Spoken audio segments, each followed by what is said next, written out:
Muita gente perdeu emprego na pandemia e, para as mulheres, a volta ao mercado de trabalho está sendo mais difícil que para os homens. É o que revela o levantamento da ONU na América Latina e Caribe, apontando que um dos maiores problemas é a falta de creches e escolas de período integral. A reportagem é de Jomiag.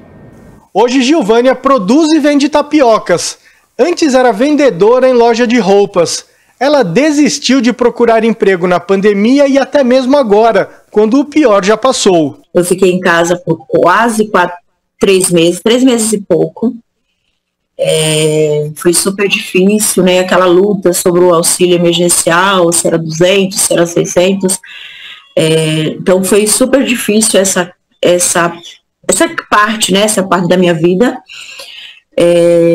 Mas não ficou só difícil na pandemia, pós-pandemia também, aí veio a crise, né, a crise econômica, veio também a inflação. A gente trabalha com produtos que compra hoje para vender amanhã, porque não tem como estocar, não tem grana para estocar. Um levantamento da ONU na América Latina e Caribe mostra que na pandemia a proporção de vagas fechadas para as mulheres foi maior do que para os homens. Antes da pandemia, a taxa de participação dos homens no mercado de trabalho era de 75% e caiu para 65,4% no segundo trimestre de 2020. Para as mulheres foi pior. Partiu de 52,7% e despencou para 43,4%. Bom, a dificuldade é estrutural, né, no mercado de trabalho, a inserção das mulheres. Mas agora, com a pandemia, com a pós-pandemia, a gente vê a dificuldade ainda maior com as mulheres para se voltarem ao mercado de trabalho.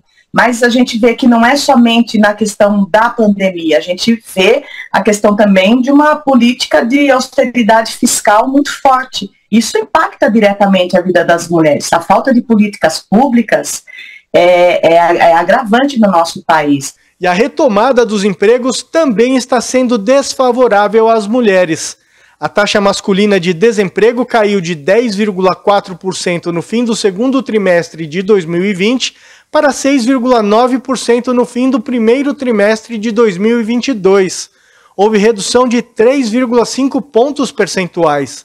Já entre as mulheres, a queda foi menor, de apenas 2,1 pontos, passando de 12,1% para 10%.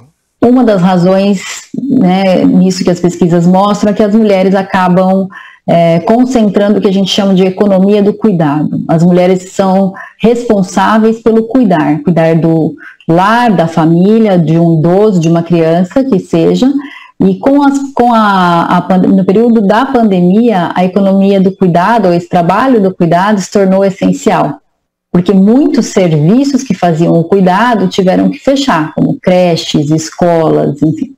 Então a mulher inevitavelmente se viu, entre aspas, sem opção ou obrigada a assumir essa parte do cuidado, e isso foi, eu acredito que tenha sido uma grande causa. Outra questão que dificulta a contratação de mulheres é a falta de uma rede de apoio, como creches e escolas de período integral e locais para idosos. Esse será um grande desafio para o futuro presidente Lula. Eu senti muito na pele, quando eu ia procurar emprego formal, quando eles perguntavam se eu tinha filhos, né? Quando eu falava que eu tinha 5 filhos, automaticamente a gente via na fisionomia da pessoa que eu não me encaixava naquela empresa. Por um período eu tive até que mentir, que eu só tinha 2 filhos.